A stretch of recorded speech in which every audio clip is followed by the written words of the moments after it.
dan Notaris PPAT Kabupaten Mojokerto dan pejabat dalam kelas 2 Surabaya, dan juga gue ngajar di Universitas Brawijaya di MKN-nya juga di Prodi S1 FH ya. Jadi sekarang ya berkutat di bidang hukum aja lah gitu. Walaupun dulunya gue di A2. Siap. Nah, ini kan ini A2 nih enak banget loh. Dia bisa masuk hukum, ada juga teman kita A2 Lina itu masuk teknik sipil ini. Waduh, nggak jelas kan, juga. Iya. Ada A2 kan kerjanya keluar masuk. Sony Sulak nih dari Surabaya nih di bagian IT nih. Kayaknya enak bener nih A2 nih ya, kemana-mana bisa nih ya. Luar biasa. Ya, mantap. Nah nih, jadi kan mungkin banyak di antara teman-teman kita nih banyak yang berkegiatan sebagai entrepreneur ya, pengusaha, ataupun tadinya mereka bekerja di perusahaan sebagai karyawan atau apa, cuman ada usaha sambilan juga. Nah mungkin beberapa di antara mereka usaha sambilannya mau lebih dijadikan persiapan untuk masa pensiun, dan tentunya banyak hal-hal yang berkaitan dengan hukum yang memang perlu mereka perhatikan juga ya tentunya ya, Kak Rino ya. Iya, betul. Karena ya memang setiap apa yang kita lakukan, perilaku kita sehari-hari semua ada aturannya ya. Jadi gitu. Ada yang boleh dilakukan, ada yang tidak boleh dilakukan. Nah, termasuk juga dalam berusaha. Gitu. Nah, berkaitan dengan kegiatan bisnis nih, apa aja sih yang harus diperhatikan nih yang berkaitan dengan hukum? Atau mungkin Karino yang mau di-share dulu nih? Baik, kalau gitu mungkin gue neranginnya pakai ini ya, nge-share ya. Jadi ya gitu. Gue siapin dulu. Karino mungkin suaranya atau mikrofonnya mungkin lebih didekatkan atau gimana? Jelas ya, kurang jelas. Nah, sudah itu jelas. Lebih dekat, lebih jelas. Oke. Ya. Baik, jadi sesuai tema entrepreneur melek hukum ya, why not? Gitu. Karena memang kita hidup di Indonesia yang basically negara hukum ya. Jadi semua apa yang kita lakukan, semua apa yang kita perbuat ya, kegiatan-kegiatan dan lain sebagainya, hubungan antar teman, antar keluarga, hubungan dengan orang lain, semua ada yang mengatur ya. Jadi sekian banyak undang-undang di Indonesia yang mengatur itu semua. Yang mungkin yang populer tuh ya Kitab Undang-Undang Hukum Perdata dan Kitab Undang-Undang Hukum Pidana ya. Tapi kalau misalnya kita bicara masalah bisnis, itu sudah banyak peraturan-peraturan yang sudah merupakan turunan-turunan dari sana. Jadi yang dulunya diatur cuma di Kitab Undang-Undang Hukum Perdata, sekarang itu sudah ada turunannya dan itu sudah mengatur semuanya. Dan apabila ada satu prinsip di tata perundang-undangan, itu apabila sudah diundangkan, maka mau nggak mau, suka tidak suka, ya, itu sudah mengikat kita. Gitu. Jadi selagi diundangkan, kita dianggap sudah tahu. Gitu. Maka dari itu, untuk hal apa saja, apapun yang mau kita lakukan, mau kita berusaha kayak atau apa, mungkin ada yang mau menikah, menikahkan anak atau apa. Dulu pada saat pernikahan, kita semua terikat dalam peraturan-peraturan dan perundang-undangan yang berlaku untuk setiap kegiatan yang kita lakukan ya. Kita masuk aja. Jadi pertama gue ingin bahas pengertian hukum dulu. Pengertian hukum. Jadi ada beberapa pendapat yang gue ambil di sini, mungkin bukan mengajari ya, tapi ini memang yang menggambarkan apa sih sebenarnya, barang apa sih hukum itu gitu. Seperti apa hukum itu. Jadi hukum itu menurut Utrecht ini adalah himpunan petunjuk-petunjuk hidup atau perintah-perintah dan larangan-larangan. Jadi hukum itu atau undang-undang, ya, yang biasa kita sebut hukum itu maksudnya itu undang-undang ya. Hukum itu sendiri meliputi semuanya, dan untuk perilaku-perilaku kita yang mengatur itu adalah undang-undang dan peraturan-peraturan ini. Itu isinya perintah, larangan, ya, perintah dan larangan. Nanti ada juga kalau dalam masalah badan usaha itu ada hak dan kewajiban. Ya. Jadi intinya seperti itu, mengatur tata tertib suatu masyarakat dan seharusnya ditaati oleh anggota masyarakat yang bersangkutan oleh karena pelanggaran petunjuk hidup tersebut dapat menimbulkan tindakan dari pihak pemerintah. Jadi di sini pasti ada campur tangan pemerintah dalam pembentukan undang-undang itu sendiri. Karena apa? Itu adalah suatu bentuk pengaturan, suatu bentuk perlindungan dari pemerintah sendiri. Ya, jadi dalam uh, kita nanti ya, untuk terutama yang berusaha ya, untuk melakukan kegiatan usaha, kita juga punya perlindungan, negara juga melindungi kita. Tapi seperti apa perlindungan negara? Ya, nanti kita simak lagi ya. Dan ini pendapat yang lain, hukum adalah pikiran atau anggapan orang adil atau tidak mengenai hubungan antara manusia. Jadi hubungan antara manusia dengan manusia yang lain. Lalu hukum adalah keseluruhan kaidah-kaidah serta asas-asas yang mengatur pergaulan hidup manusia dalam masyarakat yang bertujuan memelihara ketertiban yang meliputi lembaga-lembaga dan proses-proses guna mewujudkan berlakunya kaidah itu sebagai kenyataan dalam masyarakat. Jadi dalam misalnya kita ambil contoh ya, dalam kita membuat suatu usaha gitu, pasti ada proses-proses yang bukan seperti itu, sesuai dengan target kita masing-masing ya. Entah kita nanti itu pinginnya perusahaan kita tuh seperti apa ya, sebesar apa gitu. Tentu ada target-target yang kita tentukan itu untuk mencapai ke sana, ada aturan-aturan yang pastinya meliputi setiap langkah yang kita ambil ya. Seperti itu. Saya lanjutkan. Jadi kesimpulannya dari tadi pendapat-pendapat itu, ada banyak sebenarnya pendapatnya, saya ambil 3 yang paling populer aja. Jadi hukum itu meliputi beberapa unsur ya.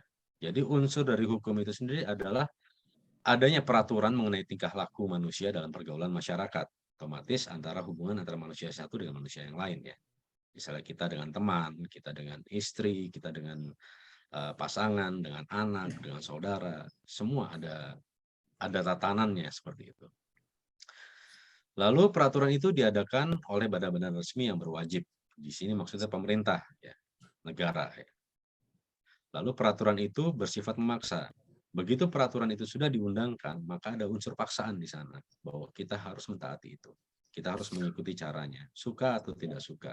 Kalau ada sesuatu yang kita melanggar di sana, kita bilang, waduh saya belum tahu peraturannya, tidak bisa. Itu setiap peraturan yang sudah terbit, sudah diundangkan, kita harus tahu. Dianggap sudah tahu. Lalu terhadap pelanggaran peraturan tersebut dapat dikenakan sanksi yang tegas. Otomatis dari pelanggaran-pelanggaran yang terjadi, itu pasti ada sanksinya. Misalnya dalam KUH Perdata Pidana ya, misalnya membunuh, itu pasti ada sanksinya, penjara. Seperti itu. Ya. Nah, dan juga ada ciri-ciri dari hukum, itu adanya perintah dan atau larangan. Ya. Jadi isinya dari peraturan, undang-undang itu isinya nggak jauh dari ini. Jadi perintah atau larangan. Ya. Itu lalu perintah dan larangan itu harus ditaati orang. Jadi memang kita ya yang ada di dalam yang diliputi oleh hukum ini, itu mau tidak mau harus mengikuti aturannya seperti itu. Lalu kenapa dalam berusaha kita harus melek hukum?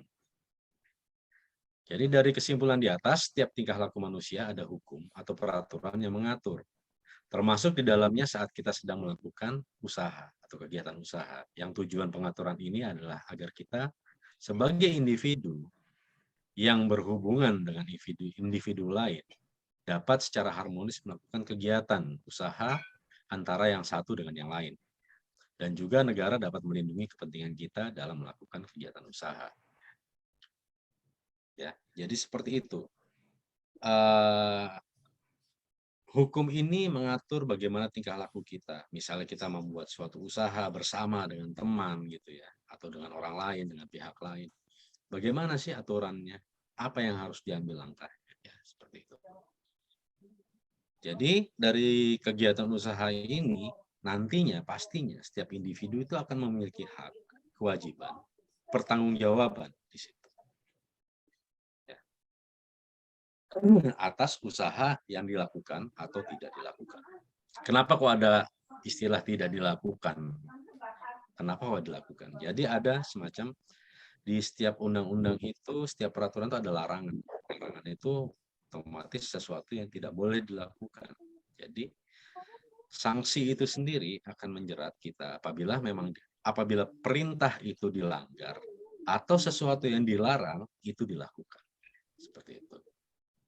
Kenapa ini penting untuk dalam berusaha? Jadi kita harus tahu di mana koridor kita berada, seperti apa targetnya. Ya, saya lanjutkan.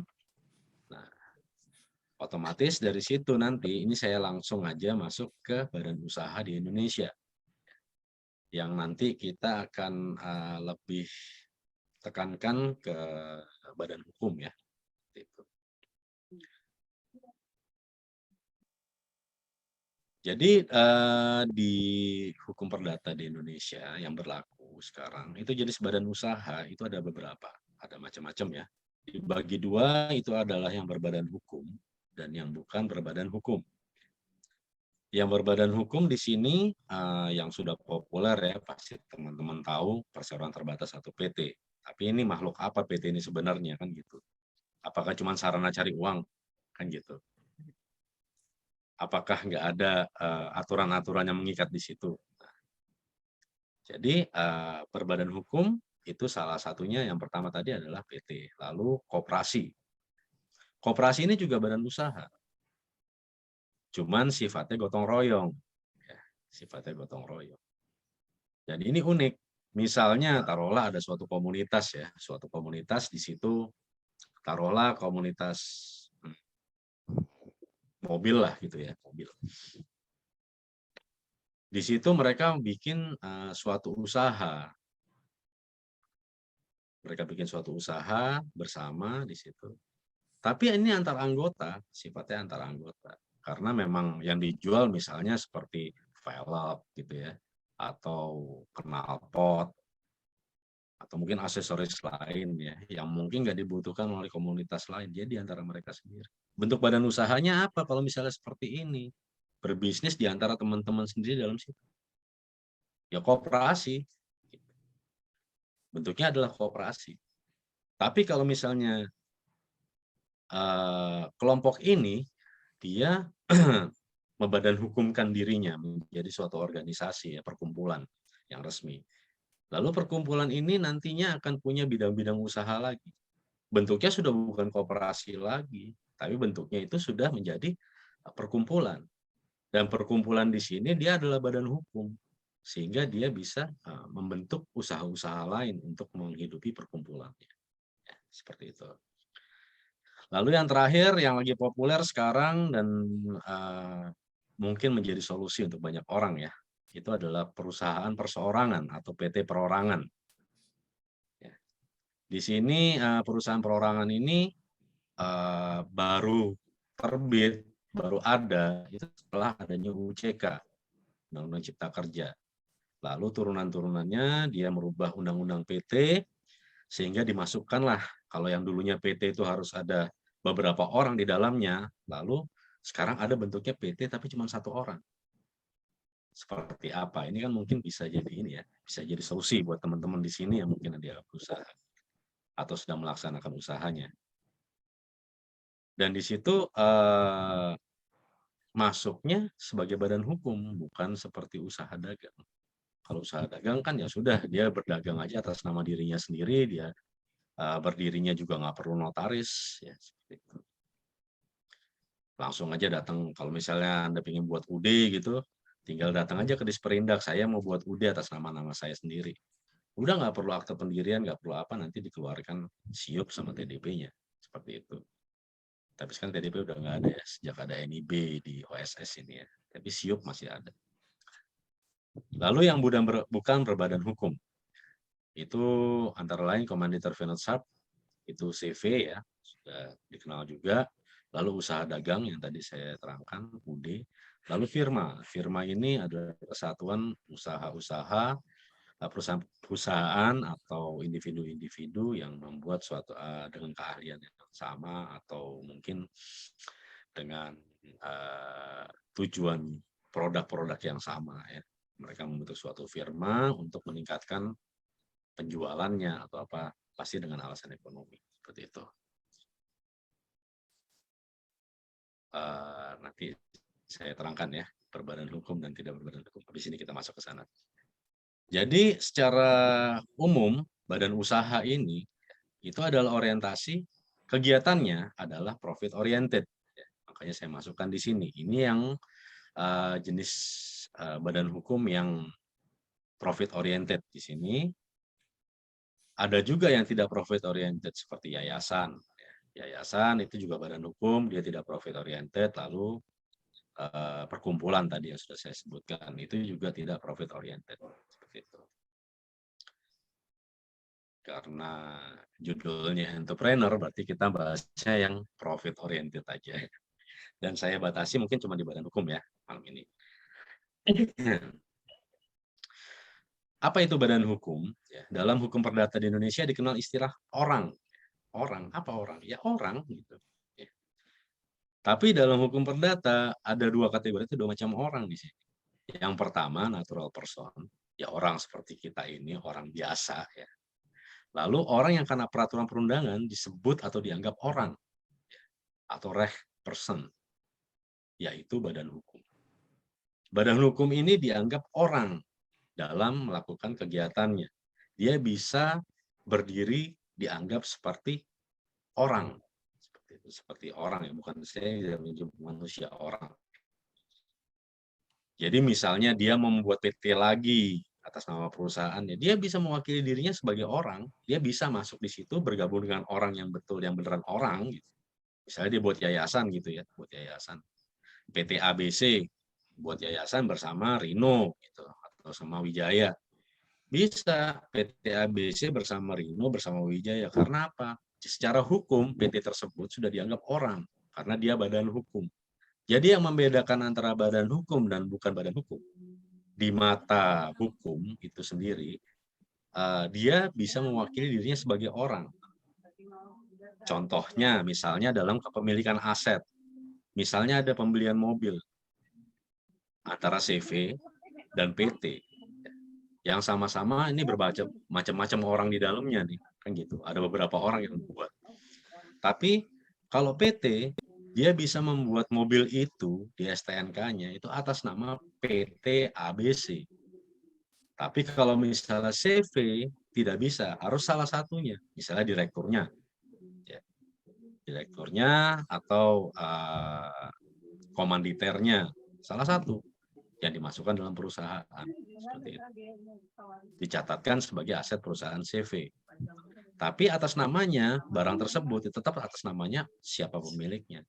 Kalau PT beda. PT bisa mengatasnamakan PT itu sendiri. Jadi aset tersebut adalah aset PT. Tapi kalau yang CV tadi itu aset si fulan yang dimasukkan ke dalam CV. Bedanya di situ ya. Itu satu pertama. Jadi badan hukum adalah suatu badan yang terdiri dari kumpulan orang yang diberi status person oleh negara, oleh hukum. Ya. Diberi status sebagai manusia, sebagai orang. Ya. Sehingga punya hak dan kewajiban. Ya, seperti itu. Dan bedanya, misalnya CV dengan PT, sama-sama berusaha. Misalnya sama-sama ikut tender. Ya. Lalu mengalami kerugian. Kalau CV, kerugian tersebut ditanggung sampai dengan harta pribadi siapa orang-orang di dalamnya, baik direktur maupun komanditernya. Berbeda dengan PT. Kalau PT, dia sebatas modal yang disetorkan. Maksudnya apa? Kita masuk ke PT sekarang. Ya, perseroan terbatas satu PT. Ya. Pengertiannya,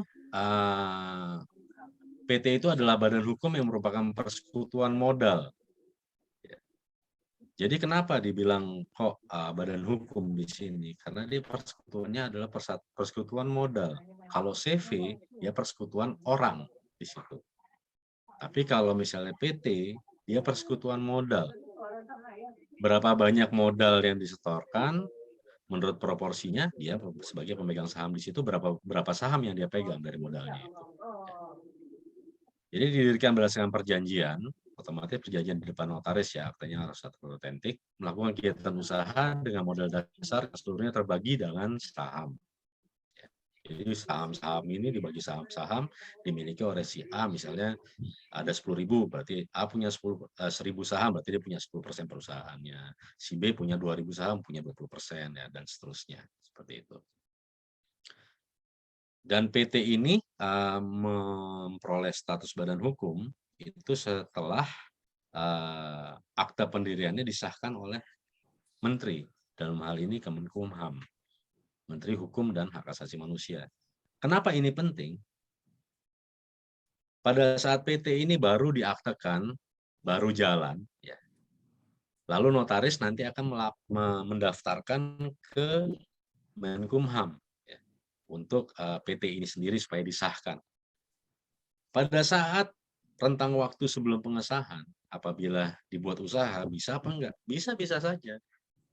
Tapi sebelum ada pengesahan itu, berlakunya untuk semua tanggung jawabnya masih tanggung renteng. Dalam arti tanggung renteng di sini, apa yang dimiliki oleh pendiri-pendiri ini, yang pemodal-pemodal tadi, saham-pesaham tadi, apabila terjadi sesuatu, itu tanggung jawabnya sampai dengan harta pribadi, karena belum ada pengesahan. Namun begitu sudah ada pengesahan, baru dia melakukan usaha, apabila terjadi apa-apa, kerugian, itu hanya sebatas saham yang ditanamkan, yang disetorkan. Misalnya harta kita ada banyak, sampai triliunan gitu ya. Kita bikin PT, ini modal 100 miliar gitu. Harga kita triliunan. Ada kerugian, ya sudah cuma 100 miliar itu aja yang jadi tanggung jawab kita. Selama bukan selama tidak ada kelalaian yang menyebabkan ada pidana atau kerugian yang disebabkan kelalaian. Gitu. Lalu saya lanjutkan lagi ke koperasi sekarang. Nah, koperasi ini mungkin sudah banyak yang tahu ya. Jadi dia itu dioperasikan oleh anggotanya. Bedanya dengan yang tadi, itu dia antar anggota. Jadi tidak melakukan kegiatan keluar koperasi ini.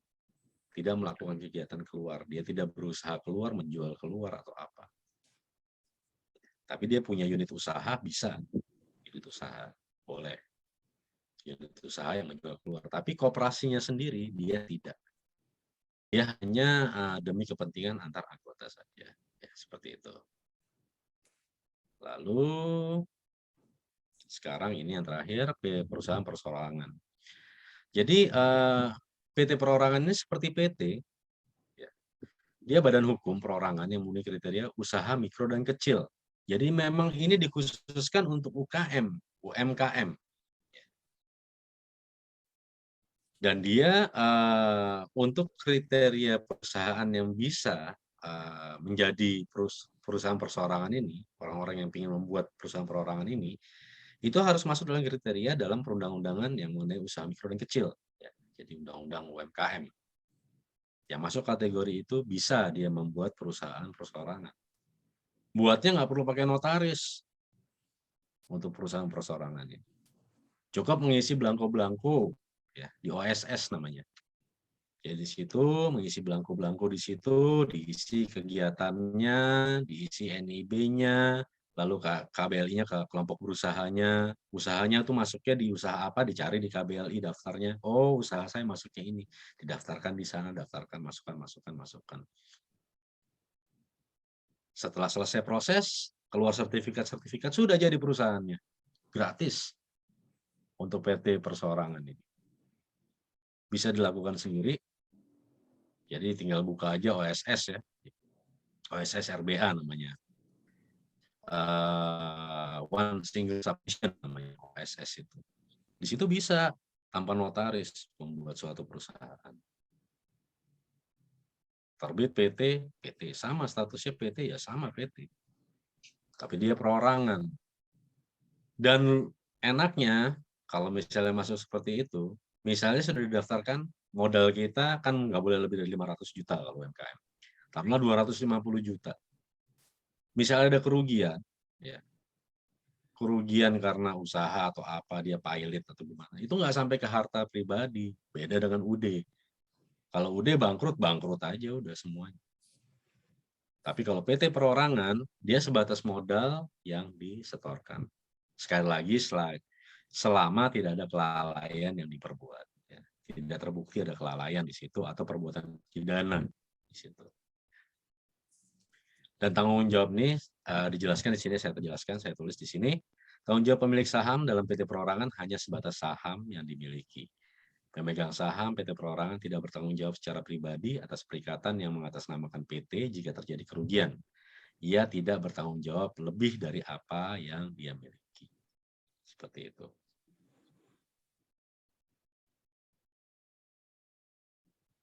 Sekian dan terima kasih. Semoga bisa diterima tadi jawaban saya. Terima kasih. Wah, makasih nih Kak Rino nih udah banyak nih penjelasannya mengenai badan usaha utamanya nih. Nah, mungkin teman-teman ada pertanyaan silakan diajukan melalui chat dulu, nanti kita akan bahas bersama. Nah, ini kita udah kealiran juga Kak Sanda. Nah, Kak mana nih Kak Sanda nih? Halo, Kak Wijaya, maaf Kak Ya. Wijaya, boleh nggak kita foto-foto dulu? Siapa tahu ada yang kemalaman udah langsung boleh. nanti. Boleh kita foto Kita bersama foto-foto dulu dulu ya teman-teman ya. Ya. Teman-teman boleh dong kameranya dinyalain. Silahkan, rambutnya diperbaiki, jilbabnya Belum dipasang. mandi, Sebelahan, Rin. belum mandi. Foto kita sebelahan nggak nih, Rin? Oh dia Kawan, sebelahan nih gue nih. Kalau di gue sebelahan loh. Bajunya hampir sama. Iya nih. Rino dan Rino. Iya, silakan. Hai Ratna. Jangan kebalik ya. Kelihatan tuaan dia. GR lo, Rin. Rin yang mana nih? Iya ya, salah ya. Pon. Oke, teman-teman yang bisa buka kamera, silakan dong buka kamera dong. Terima kasih. Wih, Vega nih kayaknya Vega di gudang nih. Aduh, pas banget Kak Dari admit tuh. Dery datang nih. Terima kasih teman-teman semua yang hadir, kita dalam proses mau foto-foto. Dery, kameranya tolong dinyalain, Der. Kita mau foto, Der. Wah, Winnie masih di jalan nih. Hati-hati, Win. Dari Iya, oke. Kita mau foto bareng dulu ya. Siap-siap. Oke, 1. Kalus masih nyetir juga lagi. Ya, terima kasih. Hati-hati di jalan semuanya yang masih di jalan. 1, 2, 3. Oke, sekali lagi teman-teman. Yuk kita pakai sesuatu yang lebih seru ini. Namanya Zoom Immersive. Pindah jangan gue di atas gitu. Oke, siap. 1, 2, 3. Oke. Saya stop dulu. Nggak bisa. Oke, terima kasih Kak Wijaya. Kembali ke pembicara selanjutnya. Ya. Nah, mungkin kita perkenalan dikit nih dengan Kak Sanda. Mungkin ada beberapa teman-teman yang mungkin lupa Kak Sanda siapa. Nah, nih Kak Sanda ini juga lulusan 3492. Nih kebetulan Kak Sanda ini lulusan di Teknik Perminyakan Trisakti ya, bener ya? Bener sih kayaknya, karena dia yang ngasih tahu tadi. Nah, nama aslinya ini sebenarnya ini jarang yang tahu nih, tadi gua aja nanya nih. Nama aslinya ini Chandra Dini. Ya. Ya. Nah, selain Teknik Perminyakan Trisakti juga di LPTB Susan Budi Harjo. Nah, pernah bekerja sebagai sales engineer, lalu usaha Alteration Sons, Labella Uniform and Label Sons Indonesia. Nah, pernah punya usaha resto juga tapi udah tutup restonya. Tapi yang masih eksis nih sekarang nih ada Balado Jambal Timbel Mami. Nah, ini udah ada sertifikasi halal dan juga sertifikat PIRT. Nah, mungkin Kak Sanda malam ini nih mau berbagi cerita dikit nih pengalamannya sebagai entrepreneur khususnya di bidang food and fashion ya. Itu bidangnya tuh. Nah, mungkin ada yang mau dibagi nih, silakan nih Kak Sanda. Halo teman-teman, Assalamualaikum warahmatullahi wabarakatuh. Bismillahirrahmanirrahim. Maaf ya, saya telat. Soalnya tadi ada tugas negara dari pagi. Ini baru sampai rumah jam 7:30. Susah, ya. Terus ini gimana? Langsung aja apa slide-nya? Ya, silakan kalau ada slide-nya silakan di-share.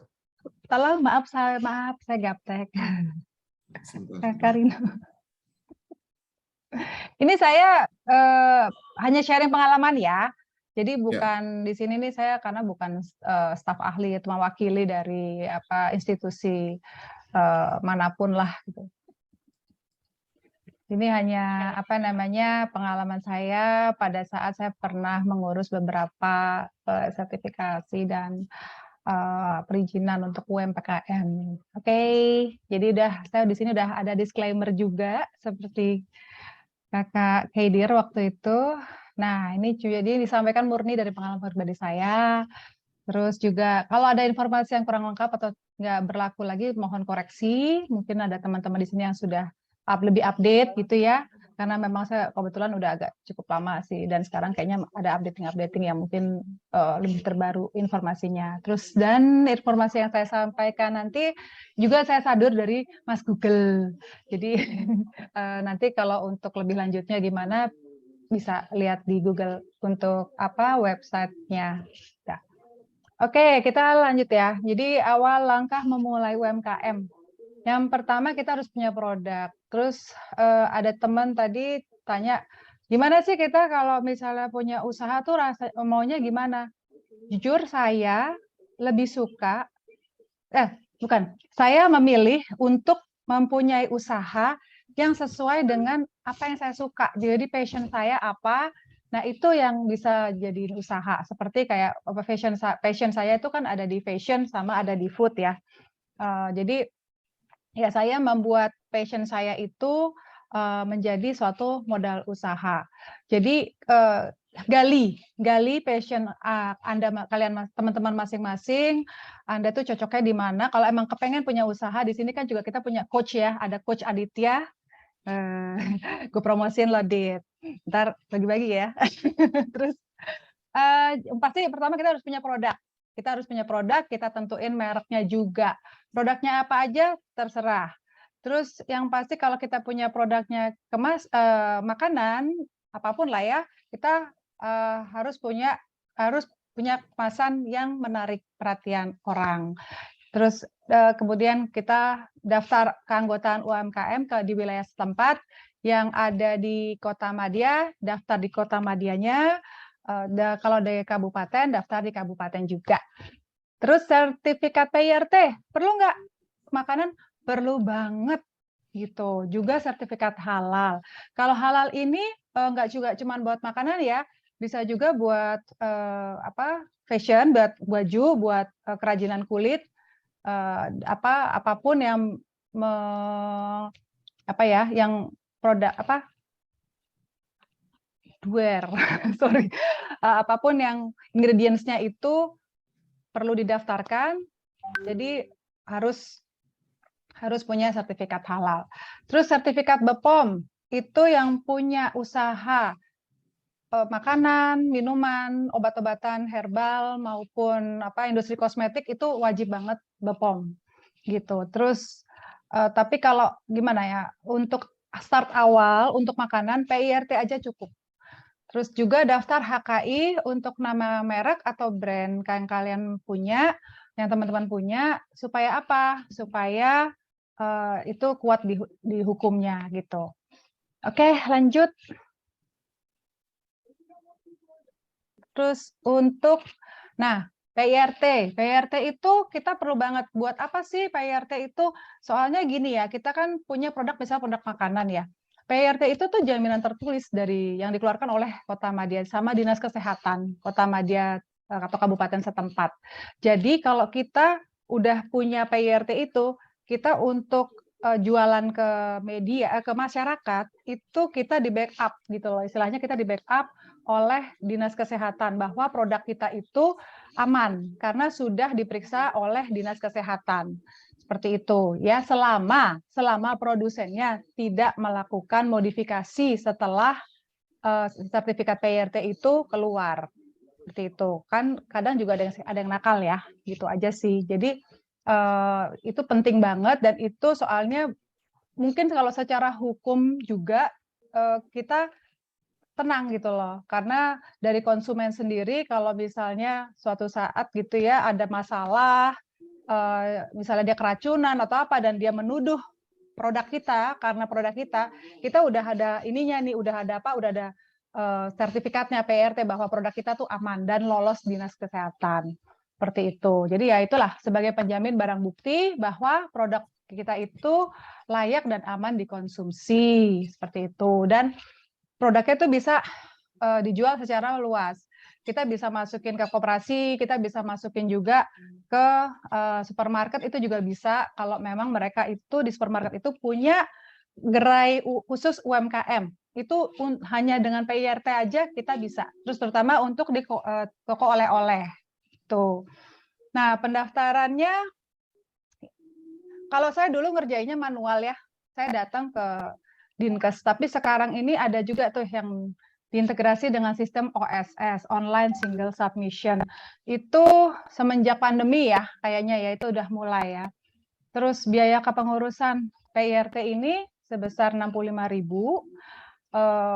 itu sesuai peraturan daerah, seperti itu. Oke, next. Ya, Kak Karino. Nah, ini ya syarat-syarat untuk kita pendaftaran sertifikat PIRT. Ini saya ambil dari Google, ini banyak kok di Google itu. Di Google itu banyak banyak informasi seperti ini. Dah, next aja, biar cepet. Nah, ini step-stepnya ya. Datang ke Dinkes, udah gitu isi formulir sambil bawa produknya kita, terus nanti didaftarkan oleh Dinas Kesehatan, nanti kita bisa masuk untuk jadi anggota penyuluhan. Nanti kita ada penyuluhan dari Dinkes itu selama 2 hari untuk penyuluhan PIRT ini. Terus nanti setelah penyuluhan dari pihak Dinkes itu melakukan survei ke tempat kita. Jadi apakah tempat produksi kita ini sudah memadai sesuai dengan penyuluhan yang diberikan atau belum, atau mungkin masih ada yang dikoreksi seperti itu. Setelah itu kita tunggu kurang lebih sekitar 2 minggu kerja ya. Setelah itu PIRT-nya keluar seperti itu. Jadi di PIRT itu kita dijelaskan bagaimana cara pencantuman label, itu harus mencantumkan apa aja, seperti itu. Gitu. Oke, selanjutnya Kak Karino. Nah, kemudian untuk halal. Ini hampir sama dengan PIRT ya, hampir sama. Cuman kita melakukan, pendaftaran ini bisa online di PTSP Halal Go ID atau kolektif dari pengurus UMKM daerah setempat, yaitu di Kota Madya atau di kantor Kota Madya atau kantor kabupaten. Di sana yang kita daftar UMKM. Seperti itu. Dan nanti prosedurnya juga sama. Jadi kita dikasih pelatihan juga, kurang lebih sekitar 2 hari, lalu mereka juga kembali meninjau tempat produksi kita, kemudian baru sertifikat halalnya akan keluar. Dan biayanya berapa ya kalau UMKM ya? Monggo. Kak Karino. Nah, ini permohonannya bisa Rp0 atau gratis. Juga untuk PIRT itu juga bisa Rp0. Caranya gimana sih kok bisa gratis? Daftar jadi anggota UMKM Kota Madya atau kabupaten setempat.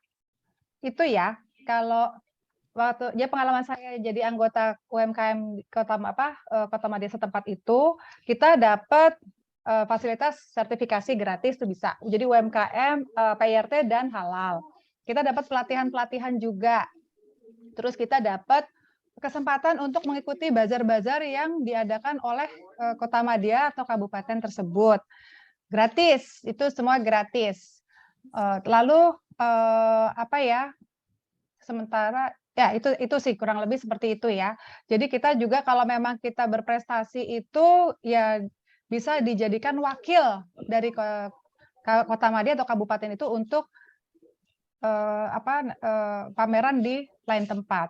Juga kita dapat prioritas untuk dapat pinjaman UMKM di bank. Kalau nggak salah sampai 5 juta rupiah tanpa agunan kalau nggak salah ya waktu itu ya. Saya pernah ditawarkan juga sih seperti itu.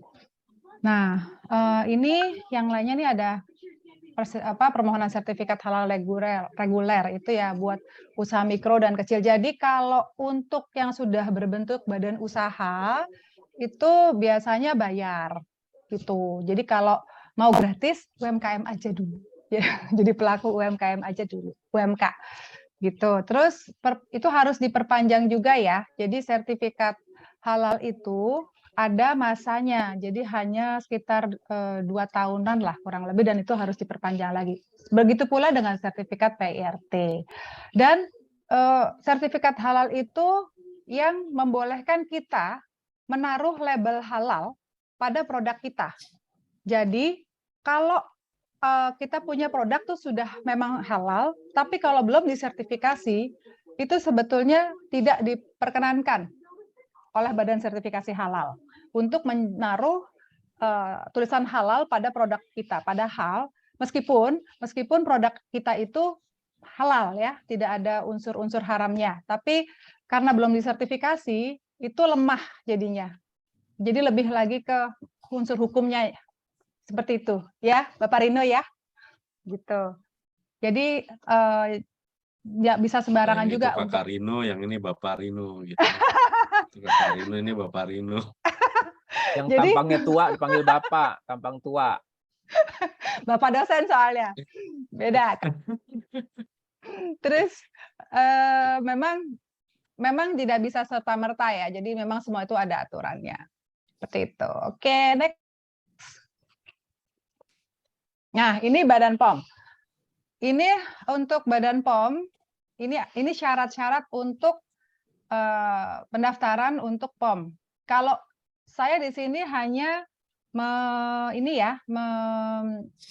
memperkenalkan saja, karena kalau untuk ngomongin masalah Badan POM, satu, saya belum pernah mengurus, jujur. Kedua, di A2 sendiri, itu ada teman kami, Mbak Evan. Kakak Evan itu kerja di BPOM. Mungkin kalau teman-teman pada berkenan untuk mengetahui lebih lanjut tentang Badan POM, bisa diajukan webinar berikutnya oleh Kakak Rivalino. Begitu ya. Gitu. Tapi Jadi perlu nggak? Rivalino. Iya, saya jadi bingung soalnya ini ada 2 Rino. Ini bagaimana ini? Nah, jadi Badan POM itu kapan sih produk kita itu perlu kita daftarkan ke Badan POM? Jadi gini, kalau memang produk kita mau kita ekspor, itu perlu banget, BPOM itu perlu. Karena di luar biasanya mereka menginginkan daftar gizi kandungan gizinya tuh ada apa segala macam tuh mereka memerlukan itu untuk makanan ya. Dan beberapa supermarket juga ada yang mewajibkan produk makanan itu ada tertera kandungan gizinya seperti itu. Sebentar nih saya potong dikit nih. Ini kebetulan nih ada pertanyaan lewat Google Form nih. Jadi kapan saatnya untuk mengurus izin BPOM dibandingkan dengan mengurus izin PIRT? Nah, mungkin ini menjawab pertanyaan itu ya. Nah, PIRT dulu. PIRT tuh ya. Itu sumber dari segala sumber deh untuk kepengurusan untuk makanan. Untuk izin edar makanan tuh harus PIRT dulu lebih baik. Terutama yang punya ini ya, yang kita baru mulai usaha ya, itu PIRT aja dulu. Itu udah begitu dapat PIRT bebas deh untuk mengedarkan, menjual produk makanan yang kita miliki itu. Jadi kalau BPOM itu kalau memang kita perlu, yaitu seperti yang tadi mau diekspor atau mau ditaruh di supermarket yang memang memerlukan itu, ya sudah harus daftar BPOM. Begitu. Apa nih? Ini sekalian aja ya untuk sertifikat PIRT apakah harus sesuai domisili? Iya betul sesuai domisili karena itu kan kita daftar ke UMKM gitu. Jadi harus sesuai dengan tempat lokasi usaha. Jadi kalau memang dapurnya itu ada di Jaksel, ya kita daftarnya ke UMKM kantor Jaksel seperti itu. Kalau ada di Kabupaten Bekasi, ya Kabupaten Bekasi seperti itu ya Kakak Ahmad. Siap. Ada lagi yang mau disampaikan, Kak Sanda? Ya, ini lanjut ya. Apa nih? Di sini keanggotaan UMKM ada iuran prioritas enggak ada. Hanya kalau mau jadi anggota UMKM kita harus proaktif untuk menghubungi UMKM Kota Madia tersebut, kapan ada acara bazar apa segala macam, kita harus proaktif untuk nanya, karena yang daftar itu kan mungkin sudah jutaan ya Kakak Inyo. Jadi lebih baik kita emang harus proaktif untuk itu. Oke, terus apa lagi Mbak? Lanjut ya, kita lanjut lagi. Nah, ini biaya izin BPOM. Ini yang saya ambil dari internet. Jadi biaya izin BPOM-nya tuh mulai dari 100.000 per produk untuk obat-obatan dan untuk makanan. Gitu. Jadi per produk itu gimana? Ya, misalnya nih saya kayak usaha saya kan Balado Jambal itu ada level, ada apa yang original, ada yang hot dan super hot. Nah, itu masing-masing itu harus ada ininya, ada sertifikatnya masing-masing. Berikut dengan kemasannya juga. Jadi kita ada 250, ada 125. Nah, itu masing-masing. Jadi kalau saya punya yang original itu ada kemasannya 125 sama 250, nah itu masing-masing harus punya BPOM sendiri gitu. Karena meskipun ingredientsnya sama ya, bawang, cabai, ikan gitu, tapi tetap kan komposisinya kan beda. Jadi pasti kandungan gizinya yang terdapat dalam itu beda. Dan sajiannya tuh per berapa karena itu kan kandungan gizi itu kan sesuai dengan sajian. Jadi misalnya sajiannya untuk 50 gram itu kandungan gizinya apa aja seperti itu. Gitu. PIRT nggak harus gitu ya? PIRT enggak. PIRT itu hanya jadi gini, kalau PIRT itu kita punya brand, tapi satu brand nih, misalnya kayak saya Timbal Mami satu brand, tapi saya ada sambal bawang, ada sambal bajak, misalnya seperti itu. Nah, ini masing-masing jenis ini yang harus didaftarkan sendiri-sendiri. Tapi itu bisa sekalian. Jadi kita begitu pas PIRT kita sekalian aja nih produknya kita punya apa aja. Mau sambal bajak, sambal cumi, sambal apa, udah langsung tapi kan satu merek. Gitu boleh. Dan itu mau kemasan 250 atau 225 nggak masalah. Karena kita kan cantumin gitu. Ada kemasannya berapa aja gitu. Yang penting kalau di perjalanan kita mau nambah produk itu gimana tuh kalau di PIRT? Ikut lagi PIRT, kita daftarin lagi. Gitu. Karena kan udah beda jenis produknya. Seperti itu. Nomornya beda. Oke. Ini ada ininya ya, biayanya berapa, ini nanti bisa dibaca. Terus sama perpanjangannya itu 5 tahun. Gitu. Dan itu untuk BPOM itu lebih detail untuk untuk pada saat di survei. Itu detail sekali. Dan itu semacam kayak audit deh. Itu harus benar-benar clean, harus benar-benar semua persyaratan untuk pengolahan makanan itu harus benar-benar bersih. Jadi udah kayak semi pabrik lah, bisa dibilang gitu. Kebersihannya sama tempat produksinya ya. Tuh. Jenis-jenis yang kita daftarin di PIRT wajib diproduksi nggak? Sorry ya, ini gue random nih bacanya nih. Pas lagi ada muncul, Kakak Reni. Loh, terus ngapain? Kalau nggak diproduksi ngapain nih daftarin di PIRT? Itu aja sih. Ya harus dong sayangku, Kakak Reni. Oke, mungkin pemaparannya mungkin udah ya Kak Sanda ya? Udah. Ini kita lanjut nih. Tadi ada pertanyaan lewat Google Form juga nih. Mungkin ini ditujukan untuk Kak Rino nih. Nah, mana yang lebih berisiko, usaha patungan dengan keluarga atau usaha yang patungan dengan teman? Tuh. Mungkin bisa dijawab sedikit. Kalau usaha dengan keluarga atau teman, ini sebenarnya risikonya sama nih, gitu ya. Dalam arti begini, semua tergantung dari niat awalnya usaha itu didirikan. Ya. Jadi dari itikat baik masing-masing pihak ya, gitu. Tidak ada maksud yang disembunyikan. Dan yang biasanya lalai itu silakan aja mau buat usaha bersama teman atau bersama keluarga, silakan nggak apa-apa. Tapi jangan lupa itu dibuatkan perjanjian. Karena apa? Basic dari apa yang kita lakukan, what to do, what not to do tadi ya. Apa yang dilakukan, apa yang tidak dilakukan, tidak boleh dilakukan. Dari masing-masing pihak ini tanggung jawabnya seperti apa, haknya seperti apa, tanggung jawabnya seperti apa, kewajibannya apa, itu semua harus terinci ya dalam perjanjian itu. Jadi Jadi nggak lebih bisa ke kita cuma shake antisipasi ya hands Kak ya. aja. Kita lebih Betul. antisipasi. Karena shake hand itu oke lah, nggak ada masalah. Kita jalan selama so far so good nggak ada masalah. Tapi coba bayangkan suatu saat kita nggak tahu umur, kita meninggal, ya. Atau ada salah satu pihak lah di antara itu yang meninggal ya. Otomatis kalau itu tidak diperjanjikan sebelumnya, ahli waris mana tahu? Ahli waris kita belum tahu, ahli warisnya belum tahu. Lalu apa yang terjadi kalau misalnya ada salah satu pihak yang meninggal dunia seperti itu? Ya. Seperti contohnya membuat PT ya, PT atau CV. PT atau CV itu harus punya unsur satu sekutu aktif, satu sekutu pasif. Kalau dalam PT itu namanya direksi sama komisaris ya, komisaris yang pasif, direksi yang aktif. Lalu di CV itu direktur sama komanditer, komanditer itu yang pasifnya. Nah, kalau di Pada saat ada yang gimana meninggal tuh? dunia itu seperti Maaf, apa? sorry. Gitu. Kalau Nah, di PT ya perseorangan gimana? Kalau PT-nya PT Kalau perorangan. Nah, itu nanti itu yang masuk Oke. itu yang unik ya nanti begini.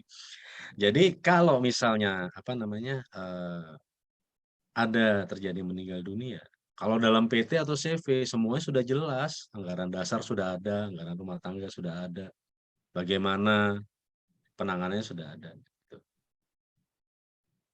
Kalau misalnya perjanjian sendiri, kita cuma sama-sama kongsian lah intinya gitu, patungan ya seperti itu. Nah ini pembagiannya seperti apa? Lalu kalau misalnya ada terjadi seperti ini, apa yang dilakukan? Bagaimana cara menambahkan modal? Bagaimana kalau misalnya ternyata salah satu pihak tidak melaksanakan prestasinya ya atau apa namanya kontra prestasinya. Jadi tidak melakukan apa kewajibannya, minta hak terus tapi kewajibannya nggak dilakukan. Bagaimana seperti itu? Nah itu semua harus dituangkan dalam perjanjian. Pada saat awal oke semuanya jalan, lalu mulai ada kesibukan, mulai lama nih berjalan, mulai ada kesibukan lain, ada yang punya anak, ada yang taruhlah misalnya punya anak gitu, pasti kesibukannya sudah beda lagi ya seperti itu. Akhirnya nggak bisa ikutan kerja lagi atau gimana, tapi pekerjaan ini jalan terus gitu loh.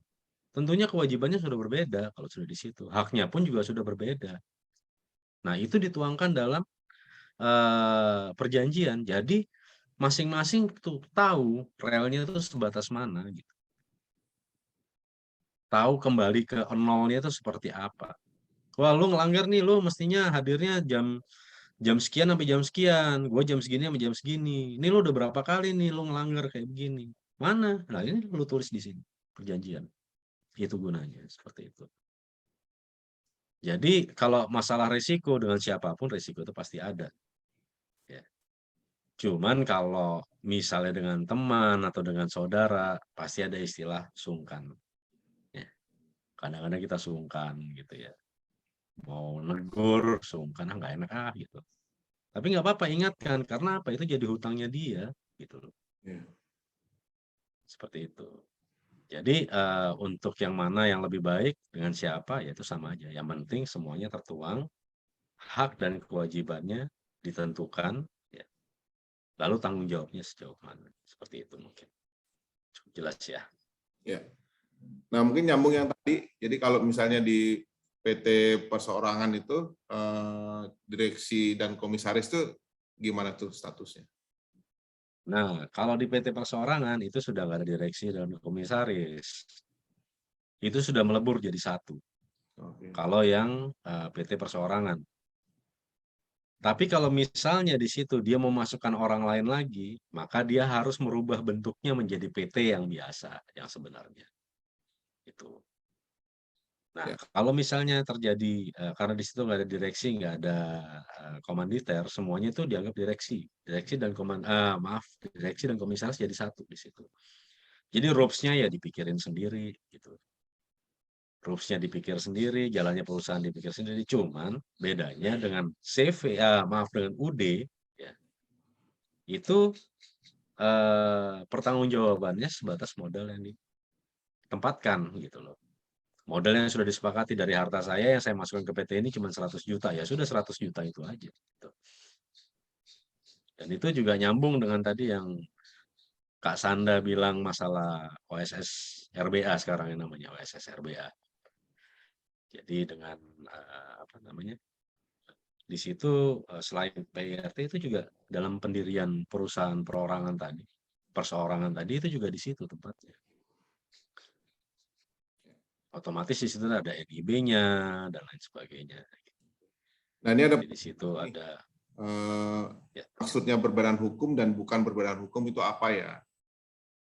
Tadi sudah saya di slide tadi ya. Kalau Ya. berbadan hukum itu berbadan hukum itu berarti kelompok ini atau orang ini itu perusahaan ini itu sudah disamakan dengan orang berbadan hukum ya, seperti PT, PT tadi ya, PT, koperasi ya, badan usaha juga itu sama PT perseorangan. Nah, itu berbadan hukum. Jadi dia sudah ditetapkan, dia disahkan sebagai recht person tadi yang dianggap orang gitu. Jadi sama statusnya dengan orang. Jadi bisa dia dicampur dengan orang untuk melakukan suatu usaha, dia berdiri sendiri sebagai orang itu bisa gitu. Dan tadi juga saya sempat baca tadi kalau misalnya ada perbuatan pidana atau apa, kelalaian, apakah semua yang dalam PT itu ikut menanggung ya seperti itu. Tergantung dari apa yang dilakukan tadi, keterlibatannya sejauh apa. Bisa jadi apa yang kita anggap kita tidak terlibat, ternyata di mata hukum kita dianggap terlibat. Itu juga bisa. Jadi memang harus cukup hati-hati, karena memang tadi asasnya itu bahwa peraturan itu setelah diundangkan, kita dianggap harus tahu. Kita dianggap sudah tahu. Jadi setiap ada peraturan baru jangan malas-malas baca, terutama dengan yang berkaitan dengan apa yang kita lakukan ya. Seperti itu. Nah, ini ada pertanyaan lagi nih, apakah perlu mendaftarkan izin hak nama usaha melalui HKI supaya nama usaha kita hanya bisa dimiliki oleh kita sendiri? Nah, ini menyinggung kasus dari PS Glow dan MS Glow yang PS Glow dan MS Glow. Ya, nih. Oh, itu ada di slide gue yang berikutnya tuh, beli. Oke. Nah, mau Mau ditambah dijelasin langsung dijawab, Sanda. Ya, Dijelasin langsung sama Sanda jawab pakar aja, mungkin hakim. Sanda. Ya, Iya. waduh, gue bukan pakar HKI nih, Pendaftaran cuman hakim, pendaftaran hakim. nah, ini kebetulan gue juga pernah melakukan pendaftaran HKI waktu itu untuk salah satu produk batik. Waktu itu gue kerja sama temen ya, gitu. Jadi ini caranya ada bisa lewat, yang pasti sih kita bawa berkasnya dulu. Berkasnya itu HKI itu apa yang mau kita daftarin, mau label brand atau mau PT kita, nama PT kita tuh bisa kita daftarin juga seperti itu. Jadi bisa tinggal cuma brand gitu ya. Nah, itu yang pasti itu. Kalau selain HKI, selain nggak cuma label brand, tapi juga kalau kita bisa menciptakan sesuatu gitu ya, mungkin berhubungan dengan technical ya, engineering atau apa gitu seperti itu. Nah, itu kalau kiranya belum ada orang yang menciptakan produk itu atau barang itu, kita bisa daftarkan ke HKI seperti itu juga. Terus kalau berhubungan dengan brand, PS Glow, MS Glow itu memang duluan siapa yang daftarin, yang udah daftar. Nah, terus kalau kita mau daftar, kita dari mana sih kita bisa tahu gitu loh? Apakah nama yang akan kita pakai itu sudah didaftarin sama orang apa belum? Karena gini juga ya, misalnya nih kayak kasusnya PS Glow sama MS Glow. PS Glow itu udah daftarin duluan. Jadi dia udah misalnya dia udah daftar di urutan daftar ke 101 gitu. Dan si MS Glow kemudian baru daftarin besoknya seperti itu. Nah, itu udah PS Glow duluan yang udah diproses. Kalau misalnya memang nggak ada yang pakai nama PS Glow, ya dia yang menang seperti itu. Jadi itu termasuk di kasus Holland Bakery itu juga itu sebetulnya juga sama. Jadi Holland Bakery itu waktu pertama kali muncul itu memang ada yang sudah pakai produk bakery dinamain Holland Bakery dan dia sudah mendaftarkan ke HKI.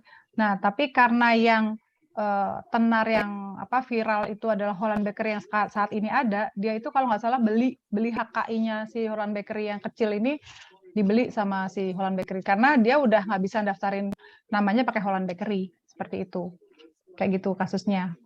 Jadi kalau kayak desain baju bisa nggak didaftarin? Bisa ya, cuman ribet gitu karena kan orang tuh bikin baju tuh kan kreativitasnya luar biasa ya. Kita agak susah untuk meng-HKI-kan kita punya desain baju gitu. Itu agak susah itu. Karena misalnya nih bahu, ada potongan di bahu, jarak dari leher ke bahu 2 cm, ada orang bikin jarak dari leher ke bahu 3 cm, itu udah beda lagi. Itu bisa meskipun modelnya sama, tapi cuman gara-gara yang satu kan 2 cm, yang satu 3 cm, itu bisa didaftarin, itu bisa lolos, tapi nggak tahu juga ya. Cuman kalau untuk baju agak susah seperti itu untuk di-HKI-kan. Seperti itu. Nih musik dan lagu juga gitu HKI. Itu kalau nggak salah ya. Kalau nggak salah tuh emang ada ini. Kalau mungkin Ya, Bapak Rino ada. Bapak Rino tahu. Itu kan berhubungan hak dengan cipta kalau royalti. itu. Ya, hak Hak cipta cipta. soalnya. Ya, kan HKI ini kan ya kekayaan intelektual ya. Seperti itu. Ya, Terus, nah salah ini satunya hak cipta. cara-caranya registrasi merek DG. Terus kita bisa ngecek di website itu tersendiri. Itu nama kita ada nama atau brand yang akan kita daftarkan itu udah ada apa belum di situ.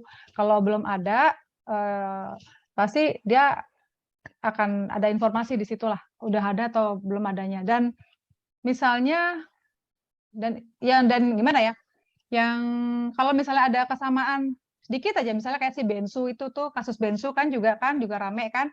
Nah itu juga kenapa si Bensunya tuh nggak bisa nggak bisa memakai yang namanya geprek Bensu itu sekarang ya, karena sudah ada yang daftarkan dengan nama Bensu juga, yaitu pemilik Bensu yang sebenarnya seperti itu. Nah, ini tarif pendaftaran hak merek ini kalau UMKM tuh bisa 500.000 sampai atau 600.000 gitu. Itu manual atau online atau melalui UMKM, yaitu daftar jadi anggota UMKM itu. Gitu. Kalau untuk pendaftaran merek yang masyarakat umum atau yang sudah berbadan hukum, dia sekitar 1,8 sampai 2 juta itu benar. Dan prosesnya itu nggak serta-merta, sebulan keluar, 2 bulan keluar, bisa 2 tahun baru keluar. Itu yang namanya sertifikat HKI itu bisa baru keluar 2 tahun kemudian. Seperti itu. Nah, ini pertanyaan berikutnya nih, ada dari Kak Askor nih, Skorlina. Apakah perusahaan perseorangan dapat bertindak mewakili diri sendiri seperti BOD dalam PT? Dan bila pendirian sudah berupa PT, dapatkah diubah menjadi perusahaan perseorangan? Nah, mungkin Kak Rino bisa jawab itu. Jadi gini, untuk PT perseorangan tadi, itu dia harus memenuhi kriteria UKM. Kriteria UKM, dan sebelumnya belum pernah berbentuk PT. Jadi memang betul-betul baru. Jadi misalnya yang mungkin yang bisa konversi ke PT perseorangan itu adalah UD, usaha dagang, di mana itu kan usaha dagang kan memang namanya sendiri ya, seperti itu. Dia memang bisa mewakili dirinya sendiri karena memang ya sudah, dia sendirilah PT-nya itu gitu. Dia mewakili sebagai board of director, dia sendiri juga dewan komisaris, dia sendiri juga dewan direksi gitu. Bahkan RUPS-nya ditentukan sendiri. Cuma dia harus membuat sendiri laporan-laporan itu buat sendiri semua. Seperti itu. Apa yang mau dilakukan, apa yang belum, apa yang mau dilakukan, tujuannya kemana, apa yang mau dirubah. Seperti itu. Jadi segala Selama sesuatunya udah dia sendiri memang aja masih gitu ya. berada di situ gitu, berada di ranah PT perorangan tadi. Gitu. Tapi kalau misalnya suatu saat ada kongsian mau masuk, aduh kok ini maju nih ya usahanya, ayo kita kerjasama gitu. Ya udah kalau misalnya kerjasama begitu dia masuk ya sudah harus bentuknya harus seperti PT yang biasa gitu. Harus ke notaris, membuat PT seperti itu. Oke. Gitu Nah, ini lah. ada pertanyaan lagi nih untuk UMKM. Apabila karyawan dibayar di bawah UMR, apakah perlu dibuatkan perjanjian khusus? Karena ada beberapa kasus karyawan menggugat pemilik akibat dibayar di bawah UMR. Nah, mungkin apabila Kak Rino nih, gimana nih Pak? Ya, kalau ini hukum tenaga kerja ya. Jadi Iya. kalau ini seyogianya memang kita kan memang sebisa mungkin seperti UMR ya. Kalau misalnya karyawan menggugat pemilik, kalau memang dari awal memang sudah tahu kalau dia bakal dibayar di bawah UMR tapi dia masih mau kerja, ya berarti dia sudah sepakat kan sebelumnya sebenarnya gitu ya. Dia sudah tahu nih kondisinya, kamu akan digaji segini gitu. Saya cuma mampu gaji segini, kamu masih mau kerja sama saya apa enggak kan gitu. Seperti itulah mungkin ya kurang lebihnya ya. Jadi kalau misalnya memang ada beberapa karyawan yang menggugat kan dibayar di bawah UMR, sejak kapan UMR itu ada kan gitu. Apakah dia sudah mempermasalahkan sebelumnya atau tidak gitu. Nah, itu semua mungkin nanti di pengadilan niaga ya, seperti dia bisa menentukan ya, seperti itu. Nah, ini buat Kak Sanda nih, Jadi, yang pendek aja nih. Kalau keanggotaan UMKM tuh ada iuran periodiknya nggak? Iuran rutinnya nggak kayak gitu? Nggak ada, Nggak ada ya. nggak ada. Ya itu Jadi harus aktif aja, harus aktif sama nanyain informasi-informasi bazar apa segala macam. Ya. Sering nongol lah istilahnya gitu. Oke. Ini ada pertanyaan lagi nih untuk Kak Rino nih. ini dari Nia nih agak panjang nih. Kok menggelitik saya ini. Ya, Sebentar coba ya, deh. saya bacakan langsung nih. Ya. Seorang pebisnis kuliner rumah berlangganan dengan seorang tukang sayur di pasar untuk mengirimkan telur, ya, sayuran dan beras seminggu 2 kali. Seorang event organizer bekerjasama dengan pengusaha kuliner untuk mensuplai makan siang di acaranya. Perlukah mereka membuat perjanjian kerjasama atau cukup perjanjian bawah tangan? Maafkan, yang ini sudah dibahas atau belum? Nah, ini belum dibahas sih tadi. Jadi gini, ini kan intinya apakah perlu buat perjanjian di notaris ya seperti itu ya. Kalau di sini kan ada yang bawa tangan perjanjian biasa ya. Berarti apakah perlu pakai notaris atau enggak? Bahkan begini, kalau misalnya memang tergantung dari skala sama targetnya sebenarnya ya. Seperti di sini, pebisnis kuliner rumah berlangganan dengan seorang tukang sayur di pasar gitu, telur seminggu 2 kali.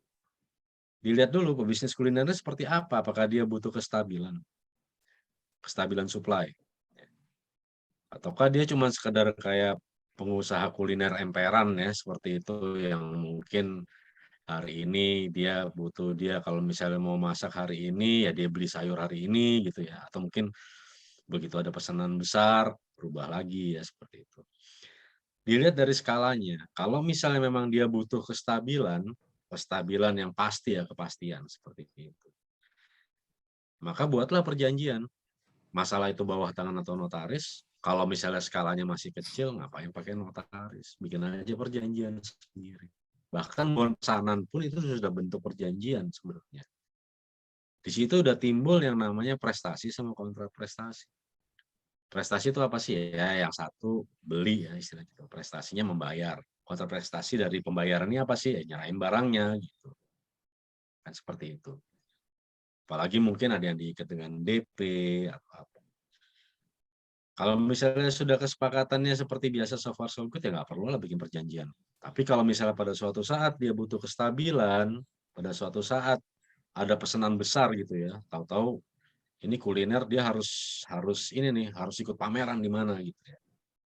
Akhirnya dia harus menyediakan sehari kamu sanggup nggak 100 packs gitu atau 200 packs. Nah, otomatis dia harus mengikat suppliernya kan begitu.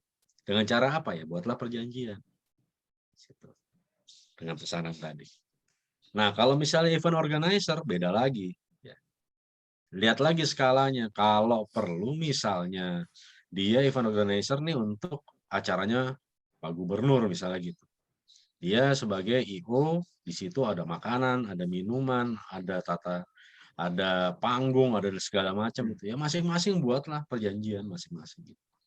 Di mana yang krusial kalau perlu notaris, notaris. Gitu. Tapi kalau misalnya acara ini berlangsungnya terus setiap tahun, setahun ya, roadshow gitu ya, roadshow. Dari setiap tempat ini dia harus memastikan bahwa kualitasnya sama. Ya buatlah perjanjian notaris di situ. Karena nilainya cukup besar, gitu. Karena nilainya cukup besar, tanggung jawab lebih besar, kemungkinan terjadi sengketa lebih besar, otomatis kan gitu. Maka dibutuhkan alat bukti yang lebih kuat. Apakah perjanjian bawah tangan itu tidak kuat? Enggak, sama, kuatnya sama. Yang membedakan antara yang akta notaris dengan akta bawah tangan itu adalah masalah pembuktiannya di muka pengadilan. Kalau sudah ada akta notaris, berarti alat bukti ini sudah sempurna, tidak diragukan lagi oleh hakim. Tapi kalau dia masih berupa perjanjian kerjasama yang dari atas materai ke tangan kiri kanannya seperti itu, bukan akta notaris, itu masih perlu pembuktian lebih lanjut. Akta notaris ini sempurna selagi secara formil pembuatan aktenya itu juga sempurna. Ini juga edukasi buat teman-teman ya. Jadi pada saat pembuatan akta notaris sebaiknya disempurnakan. Sempurnakannya seperti apa sih? Pada prinsipnya pada saat pembuatan akta notaris itu akta ini adalah namanya akte parti. Parti ini adalah anggota-anggota, adalah pihak-pihak, akte pihak, perjanjian para pihak. Setiap pihak yang ada di sana hadir di hadapan notaris pada saat yang sama, dibacakan oleh notarisnya, sama-sama disimak apakah ada perubahan, apakah sudah betul semua, ataukah sudah disetujui semua. Seperti itu. Kalaupun memang berhalangan hadir, buatlah kuasa. Jangan sampai itu dititipkan begitu aja, tanda tanganin aja lah, gampang lah itu cuma formalitas. Oh jangan, tidak seperti itu akta notaris. Jangan menganggap formalitas ya, istilahnya ini kan cuma sekedar supaya kita bisa jalan nih usaha nih, kita butuh akte PT nih. Udahlah di gampang-gampangannya udah tanda tanganin aja lah, gampang. Yang penting jalan. Oh nggak bisa. Karena apa? Setiap pihak itu nanti bertanggung jawab mempertanggungjawabkan terhadap akte itu, terhadap usaha itu, terhadap kegiatan itu. Nggak bisa nanti pada saat misal terjadi perkara atau apa, oh itu saya titipkan tanda tangannya. Bisa batal aktenya. Kalau sudah batal aktenya, kalau misalnya perjanjian biasa gitu ya, aktenya batal, itu masih ada istilahnya didegradasi menjadi akte di bawah tangan. Tapi yang konyol kalau misalnya itu sebuah PT ya, misalnya PT ya, badan hukum. Karena PT mempersyaratkan akta otentik dalam pendiriannya. Begitu akte itu dibatalkan, hilang yang namanya PT. Karena apa? PT itu jadi disahkan karena ada akte ini. Karena akte yang dibuat sebelumnya. Sehingga kalau akte tersebut batal, otomatis PT ini nggak bisa dilaksanakan dong. Otomatis hilang. Seperti itu. Dan juga misalnya pada saat ini oke lah kita masih sama-sama seneng-seneng gitu ya, sama-sama harmonis kerjasama atau segala macam dengan orang lain atau apa. Ya udah Pak, gampang Pak, nanti saya tanda tanganin aja di sana. Bapak gampang, udah Bapak nggak usah ke sini, nggak usah ngirim kuasa misalnya. Tanda tanganin lah. Gitu. Udah setahun 2 tahun jalannya enak, 3 tahun terjadi masalah, mulai terjadi sengketa-sengketa, akhirnya dicari-cari urut-urut. Ternyata bisa dibuktikan bahwa pada saat itu didirikan pihak yang satunya sedang tidak berada di Indonesia. Karena lagi di luar negeri tadi. Ya. Anggaplah lagi di luar negeri. Udah tenang aja Pak, sana aja. Saya tanda tanganin di sini. Dibuktikan sama dia, saya pada saat tanda tangan itu, tanggal itu, saya lagi di sini. Ini tiket saya. Ini boarding pass saya. Selesai habis perkara. Yang rugi siapa? Ya kita sendiri. Para pihaknya. Seperti itu. Jadi, sebaiknya kalau misalnya memang mau membuat akte notaris dimanapun, hadirlah. Semua pihak hadir. Karena apa? Itu kesempurnaan suatu akte. Asasnya namanya verleden, sempurna. Secara formil, pembuatan aktenya sempurna, isinya juga dipikirkan matang-matang, ya. Jadi secara materinya juga sempurna. Sempurnalah akte itu untuk menjaga apa? Menjaga usaha atau kegiatan yang kita lakukan. Seperti itu. Oke. Ini Ini ada kelihatannya, pertanyaan lagi nih, Karino. Pak. Nih, Ya, siap. ya tentang PT perseorangan. Sudah ada Ya. mekanisme nih dari Kak Ratna Wulan nih kebetulan nih. Nah, nih, apakah sudah Ya. ada mekanisme prosedur untuk merubah PT perseorangan menjadi PT yang memiliki beberapa pemegang saham? Dan apakah PT perorangan bisa menjadi pemegang saham di PT lain yang memiliki beberapa pemegang saham? Nah, itu ada 2 pertanyaan tuh. Ini begini, itu memang masih debatable ya untuk kalau misalnya kita bicara masalah reg person, ya, ini terus terang masih debatable memang. Kalau kita bicara masalah reg person, memang bisa. Ya. Tapi UKM ini sendiri sebenarnya berlaku untuk dirinya sendiri dia dalam berusaha. Kalau misalnya kita lihat sejatinya ruhnya dari UKM itu adalah membesarkan dirinya sendiri, kan begitu. Membesarkan dirinya sendiri itu ya dirinya lah yang diolah gitu. Jadi dia tidak membantu orang lain atau tidak membesarkan yang lain ya seperti itu. Ruhnya sih seperti itu. Itu masih debatable memang. Tapi sebenarnya kalau misalnya dari prinsip masalah reg person tadi, mestinya bisa dia menjadi orang untuk mendirikan PT yang lain. Tapi sampai saat ini secara praktis belum ada. Belum saya temui sih. Gitu ya. Mungkin kalau di Jakarta yang sudah beragam gitu ya, karena saya di Mojokerto jarang lah sih yang seperti itu. Gitu. Jadi Ini kalau secara pertanyaan prinsip berikut. mestinya bisa. Ya. Ya. Nah, ini pertanyaan berikutnya nih. Risiko membuat perseroan dipajak, bagaimana mitigasi risikonya? Nah, ini dari Kak Cynthia nih. Risiko membuat perseroan dipajak, maksudnya seperti apa ini ya? Jadi mungkin kalau resikonya bikin perseroan nih urusan pajak, akan timbul kewajiban pajak mungkin nantinya ya, secara resmi kan gitu ya. Iya.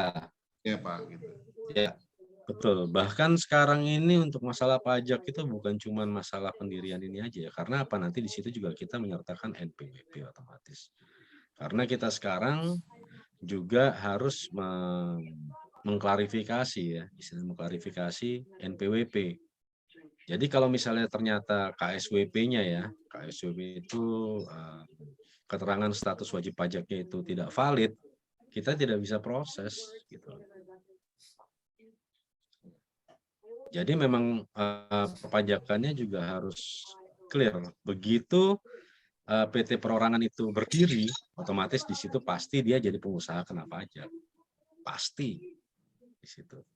Dan sudah mulai ada beban pajak seperti itu. Dan kalau misalnya PT, seperti PT pada umumnya, walaupun dia sendirian, audit akuntan publik itu setiap tahun harus dilaksanakan. Seperti itu. Jadi kewajiban-kewajiban dari PT yang PT biasa pun itu juga berlaku untuk PT perorangan. Seperti itu. Ini ada pertanyaan lagi nih dari Kak Aditya nih. Ini mungkin tentang perjanjian kerjasama nih kayaknya. Kalau ada tanda tangan kedua belah pihak di surat kesepakatan kerja, seharusnya sudah kuat ya Pak? Nah, pertanyaannya. Tanda tangan dua belah pihak di suatu kesepakatan, ya itu sudah mengikat bagi pihak-pihak itu. Ya. Itu namanya Pacta Sunt Servanda. Jadi peraturan itu mengikat setiap pasal-pasal yang ada dalam perjanjian itu mengikat bagi para pihaknya seperti undang-undang. Itu mengikat otomatis. Pakai materai atau tidak materai itu tetap mengikat. Kan banyak salah paham ya. Nggak pakai materai nggak apa-apa gitu. Oh nggak, materai itu hanya pajak. Kalau terjadi perkara nanti tinggal dileges. Kalau misalnya memang itu mau dibuktikan seperti itu. Jadi pada saat cuman kalau yang namanya pernyataan, kalau pernyataan atau perjanjian tapi nggak apa-apa. Itu sebaiknya pajak kan dibayar dulu ya perjanjian. Cuman kalau misalnya pun lupa atau misalnya ada yang kelewatan gitu ya, kelewatan nggak dimaterain gitu, harus tanda tangan nggak apa-apa, itu tetap mengikat, cuman harus dibayar pajaknya nanti kalau misalnya berperkara di pengadilan. Seperti itu. Kalau memang Nah, pada ada saat perkara. pajaknya sudah dibayar, digunakan sebagai salah satu alat bukti di pengadilan, itu kekuatan Sebagai alat bukti, betul. Ya. Baik. Nah, ini ada pertanyaan untuk Kak Sanda nih mungkin. Seberapa besar baiknya skala suatu usaha mengurus izin-izin tadi? Kalau produksi cuma dikit, tapi harus ngurus BPOM sekian tahun kan ribet ya. Nah, mungkin bisa dijawab dari pengalaman nih. Kak Sanda sendiri kan PIRT ya, bukan BPOM ya. Kalau cuma dikit PRT aja sayang. Jadi nggak perlu, tapi ya itu balik lagi, kecuali kalau memang itu mau diekspor atau mau dimasukin ke toko yang memang mewajibkan ada BPOM, karena BPOM itu kan memang kandungan isinya kan bangsa kayak kandungan gizinya apa segala macam bla bla bla gitulah, seperti itu. Dan memang itu untuk lebih baik sih kalau BPOM itu untuk usaha yang banyak ya, tapi kalau yang dikit-dikit aja sih PIRT cukup, sama halal. Udah itu aja, cukup kok. Ini Itu Karino juga ini ada bisa. pertanyaan. Ya, Sorry, ada. Kak Wijaya, tadi ada, saya mencoba menjawab ya, meskipun saya nggak yakin ini valid atau enggak. Ini yang ada tadi si Kakak Ahmad tadi nanya, sorry karena udah agak ke atas. Kan dia nanya, sebentar saya cari. Nah, ini dia. Maksud saya di KTP domisili di Jaksel tapi lokasi usaha di Depok. Apakah harus urus PRT di Jaksel atau Depok ya? Semisalnya lokasi usahanya ada di beberapa kabupaten, jadi tiap kabupaten harus ada sertifikat sendiri-sendiri. Nah, kalau untuk ini, saya itu mungkin harus dipertanyakan tuh, adakah badan usaha yang menaungi seperti itu, menaungi usaha-usaha seperti itu, ataukah menjadi semacam kayak, sorry ya, kayak apa namanya, dalam tanda kutip kayak penadah, jadi ngambil dari keripik bawang misal dari mana, terus keripik jengkol dari mana, terus kita yang mengemas gitu ya, itu mungkin aturannya beda lagi gitu, karena PIRT itu memang diperuntukkan untuk usaha rumah tangga, jadi izin usaha rumah tangga gitu, seperti itu. Jadi kalau untuk ada di mana-mana seperti itu, saya sih kurang yakin ya untuk bisa ada izin PRT-nya. Memang kalau enggak seperti ini, jadi si produsen di daerah tersebut mengurus PIRT-nya di kabupaten setempat. Nah, nanti baru kerjasama lah, balik lagi kerjasama antara produsen itu dengan sorry ya, istilahnya distributornya. Jadi ini kan sebagai distributor nih, si Kak Ahmad jadi distributor, yang satu lagi produsen kerupuknya atau keripiknya mungkin di daerah mana, Mojokerto atau mana, seperti itu. Nah, itu untuk kerjasamanya bisa seperti yang tadi sudah dijelaskan sama Bapak Rinopon gitu. Jadi seperti itulah kurang lebihnya. Itu berlaku. Itu berlaku. Gitu. Nah, ini ada sedikit nih ya, pingin ngasih pendapat nih katanya nih dari Ustaz Kui. Dari tadi raise hand itu. Ya, yang raise hand. Silakan Wijaya, 2 menit. Raise hand dari tadi tuh. Silakan 2 menit untuk ngasih pendapat. Ya, makasih. Bapak. Udah sampai rumah ini kayaknya. Oh, belum. Cuman ada satu pendapat sama satu pertanyaan sih sebenarnya. Jadi pertanyaan dulu, untuk UMKM ya, itu mungkin ada nilai minimal berapa gitu, dia kena pajak gitu ya. Apakah semuanya UMKM kena pajak atau ada nilai minimal gitu ya? Itu yang pertama, nilai modal minimal mungkin ya. Atau begitu kita punya UMKM langsung kena pajak atau gimana itu? Pendapatnya tadi yang PIRT sama BPOM ya itu cukup menarik. Ini pendapat aja ya. Jadi alangkah lebih baiknya kalau misalnya tergantung sih kalau menurut saya, tergantung kalau misalnya itu terkait sama daging, susu gitu ya. Hal-hal yang memang mengandung kayak gitu ya, itu sepertinya sih BPOM lebih penting dari PIRT ya. Itu mungkin salah satu pendapat. Itu aja sih. Terima kasih. Ya, mungkin ada yang ingin menanggapi. Kalau masalah pajak itu ya, kalau masalah pajak untuk UMKM tetap ada pajaknya ya. Cuman mungkin ada peraturan tersendiri ya, mungkin dari besarannya gitu ya, besarannya berapa. Thank you. Karena saya belum meneliti sampai ke sana. Mungkin kalau juga. ingin berbagi pengalaman dikit nih, kalau saya sendiri nih dulu ada usaha kecil-kecilan, lalu masih UMKM. Begitu kita bikin badan usaha, nah kita langsung memiliki kewajiban pajak. Itu sebenarnya kewajiban sih. Jadi si pengusaha sendiri memiliki kewajiban kalau dia memang merasa ada pajak yang harus dibayar, ya udah kita wajib melaporkan kan gitu. Karena pajak kan otomatis ya terhutang. self assessment ya. Jadi nggak ada pemeriksaan atau apa-apa. Jadi benar-benar sukarela kita melaporkannya. Nah kalau misalnya memang masih di bawah 500 juta itu kan ada aturannya itu 0,5% per bulan kita bayar. Tiap bulan kita laporkan kayak gitu. Mungkin itu sih yang bisa dibagi sedikit. Selama kita By the way, mau lapor. By the way, ini Andri nggak ada ya Andri ya? Ini segera dibikin PRT-nya nih, Coffee to Warung nih. Wah, iya nih. Mantap. Jangan ini sampai juga nih. lupa nih. Nih King Kong itu udah dibagi itu. Terima kasih nih Om Dery nih. Thank you Waduh. nih dari tadi nih makan nih kerek-kerek nih. Om Dery, Mas Andri, Mas Mes. Langsung. Mas Semen. Tadi datang nih, cuma kayaknya sinyal kayaknya. Keluar lagi ya sinyal mungkin. Siaga, suami siaga. Ya gimana tadi? Dilanjutkan Kak Sanda. Maaf terinterupsi sama Toaro tadi. Oh udah kan? Udah kok buat dari saya cukup. Kalau Udah, memang urusan BPOM itu kalau yang menyangkut daging, susu, ya balik lagi sih ya Kak ya. Itu tergantung ya memang kalau PIRT itu kan olahan rumah tangga seperti itu. Tapi kalau udah mau misalnya memasukkan daging impor memasukkan daging ke mana ke toko atau gimana tuh mungkin itu perlu juga dan terutama sertifikat halal ya kalau untuk di beberapa tempat. Ini nyambung dikit nih Kak Sanda nih ada pertanyaan nih dari Kak Reni Melina. Nah, jenis-jenis usaha ataupun produk yang kita daftarin di PIRT itu wajib kita produksi nggak? Udah didaftarin itu wajib nggak kita produksi atau gimana?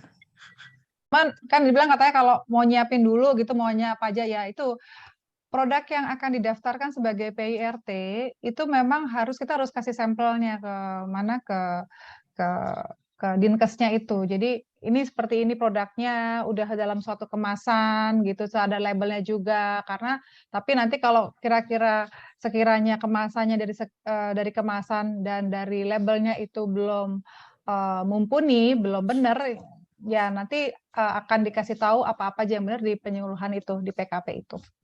2 hari nah, ini PKP. Ini pertanyaan terakhir. Ini tentang PIRT itu juga ada pengalaman misalnya kemasan sebelumnya plastik ya barang yang sama. Habis itu jadi aluminium gitu. Aluminium foil gitu ya. Ya, itu betul. Ya PIRT-nya ganti lagi. Harus berubah lagi.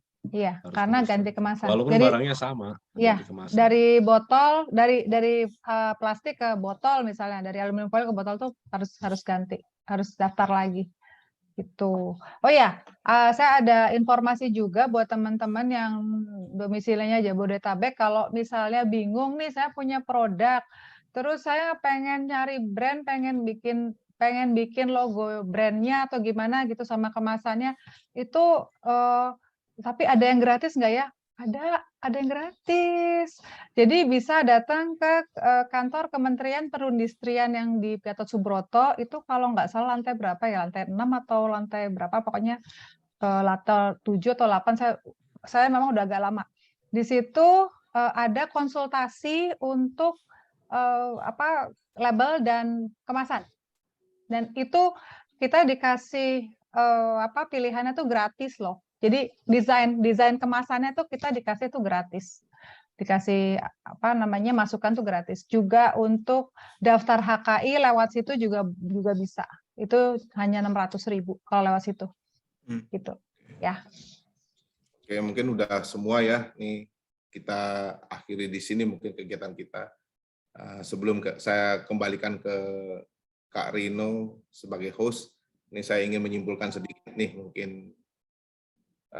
Jadi dari Kak Rino di Mojokerto, ini kita ucapkan terima kasih. Ini banyak hal yang sudah dibagi untuk kita semua. Jadi kalau kita Sama-sama. jadi kalau kita mau usaha apapun itu ya sebaiknya perjanjian itu penting ya. Jadi supaya tidak menimbulkan permasalahan di kemudian hari. Dan dari Kak Sanda juga informasinya sangat bagus sekali. Jadi kita bisa ikut kegiatan di UMKM di daerah tempat kita tinggal. Jadi informasi akan banyak kita dapat, kita akan diberikan kemudahan. Banyak hal-hal sebetulnya yang disediakan, difasilitasi oleh pemerintah sebetulnya yang bisa kita manfaatkan lewat situ. Mungkin gitu ya. Mungkin sekian dari saya dan terima kasih kepada dua narasumber kita yang hebat-hebat ini. Mudah-mudahan apa yang kita dapatkan pada malam hari ini bermanfaat untuk kita dan untuk masa depan usaha kita mungkin. Terima kasih. Wassalamualaikum warahmatullahi wabarakatuh. Waalaikumsalam warahmatullahi wabarakatuh. Silakan untuk Kak Rino dilanjutkan sebagai host. Mungkin ada bagi-bagi hadiah nih kayaknya. Silakan. Terima kasih. Terima kasih. Aduh, terima kasih banyak Kak Sanda, terima kasih banyak Om Rino. Ini Om gua nih. Namanya sama lagi. Pak jadi makanya. Baju sama lagi. Aduh. Iya, sama pakai kacamata lagi, sama-sama pakai kacamata. Sama kacamatanya. Coba lu tumbuhin jenggot putih juga kayak gua Iya, kali. gua bulu hidung gua putih. Oke, terima kasih juga Om Wijaya. Aduh, seru banget. Ini kayaknya webinar yang pertanyaannya paling bertubi-tubi nih. Antara pertanyaan pengalaman pribadi dan penasaran juga nih ya. Wah, mantap-mantap. Ya, sekali lagi teman-teman semua, tujuan dari webinar ini diadakan sebenarnya adalah untuk berbagi resources atau narasumber-narasumber yang kami miliki di 92 kepada teman-teman 92 atau alumni 34 yang lainnya atau dalam konteks umum lainnya. Dan jika Bapak Ibu atau teman-teman semua bisa atau berkesempatan untuk mentransfer dananya, jangan lupa ini ada di nomor rekening ini karena semua dana yang masuk akan masuk ke Social Program Untold Story. Oh, Untold Story ini adalah program teman-teman 3492 yang salah satunya adalah proyek membuat buku mensyukuri persahabatan kita dari zaman SMA sampai kemudian 30 tahun lulus SMA. Termasuk juga dana ini sebagian akan disalurkan ke guru-guru kita yang zaman dulu ngajarin kita dan membutuhkannya. Plus nanti akan juga dimasukkan ke sebagian ke rekening donasi buat membantu teman-teman 3492 yang membutuhkan. Nah, Bapak Ibu, rekan-rekan semua, minggu depan kita akan ada lagi webinar terakhir nih yang bicara tentang parenting. Bicara tentang ngobrol asik tanpa toksik dengan remaja. Jadi buat Bapak Ibu, teman-teman yang punya putra-putri atau guru-guru yang punya murid-murid remaja, aduh, kudu pasti datang dong nih, karena insya Allah bermanfaat banget.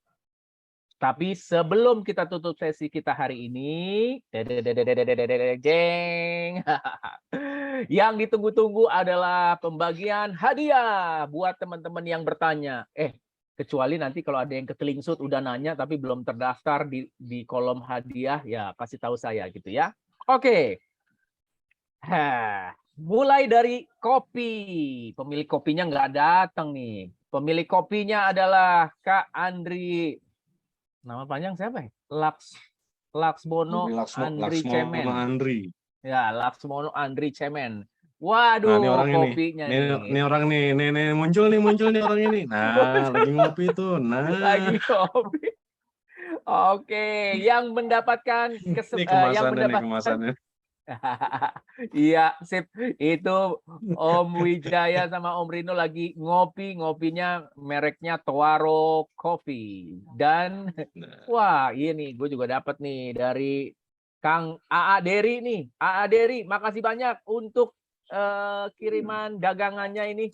Seripik King Kong. Aslinya keripik King Seripik Kong, King tapi Kong. diputer jadi seripik King Kong. Ya. Wah, nggak kelihatan nih. Wah, ketutupan nih. Ya, begitulah.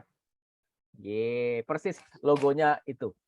Dan menurut nyokap gua yang benar-benar milih banget makanan, keripik singkong ini renyah banget, empuk banget. Dipatahin gampang banget untuk gigi-gigi yang usia 70 ke atas. Wah, nikmat. Oke, kopi yang dapat kopi adalah Kakak Ratna Wulan. Kak Ahmad Jauhari. Kak Santi. Pasar Ibu. Betul nggak Pasar Ibu? Salah. Santi Wijayanti. Thank you. Ada 3 paket dari kopi Pak Towaro Coffee. Lalu, terima kasih udah bertanya dan bergabung di sini. Lalu kemudian Seripik King Kong, luar biasa. Seripik King Kong yang dapat adalah Kak Adit. Kak Adit, terima kasih banyak Kak Adit. Terima kasih. Tapi bukan berarti giginya udah mulai nggak kuat, bukan ya? Bukan ya. Sip. Lalu kemudian Kak Ahmad Jauhari. Woi, mantap. Kak Ahmad Jauhari nih sekali kirim sekaligus dapat 2 nih. Lalu kemudian ada lagi rekan kita, teman kita, Ibu Reni. Tante Reni masih luar biasa, masih naik motor aja malam-malam nih. Luar biasa. Oke, lalu yang mendapat kesempatan voucher untuk dapur Betawi atau nanti kita putuskan ya, dapur Betawi atau sawah sentul, sawah segar sentul. Itu adalah Kak Askor. Mana Kak Askor? Makasih ya. Nanti kita japrian ya. Lalu Kak Nia, Kak Nia, terima kasih Kak Nia. Thank you. Kak Dery, Kak Dery, Kak Dery dapat voucher Kak Dery. Alhamdulillah. Alhamdulillah. Voucher. Lalu Kak Inyo dan Kak Mana? Makasih Kak panitia. Andri. Dan Kak Andri. Andrinya Andrinya lagi keputus ini sinyalnya nih. Lalu kemudian yang mendapatkan kaftan. Kaftan yaitu 2 kaftan dari Kakak Sanda adalah Kak Cynthia dan Kak Yayan. Ini mohon maaf ya. Awalnya saya ditawari oleh Kak Sanda. Kak Sanda bilang, Rin, gue mau kasih 2 kaftan, Rin. Wah, kain kafan. Salah, bukan. Ini kaftan, bukan itu ya. Baju yang kaftan. Kaftan. Terima kasih. Oke, dan 1, 2, 3. Udah ya, itu aja ya. Oke. Nah, oh iya, Kak Eliza juga dapat voucher. Terserah nanti dipilih dapur Betawi atau apa tadi? Sawah segar sentul. Terima kasih Kak Eliza, pertanyaan-pertanyaan buat teman-teman semua. Terima kasih banyak buat yang masih di jalan. Hati-hati di jalan, semoga sampai ke tujuannya. Buat teman-teman yang bisnis. Sebentar, saya dicolek nih. Ada lagi yang mau bagi celemek. Celemeknya celemek Barska. Yang dapat celemek Barska adalah Kak Eliza. Kak Eliza. Wah, Kak Eliza. Ini ada 2 Eliza loh, Rino. Oh iya. Maaf. Ini maksudnya Kak Siska. Terima kasih. Nanti japri ya.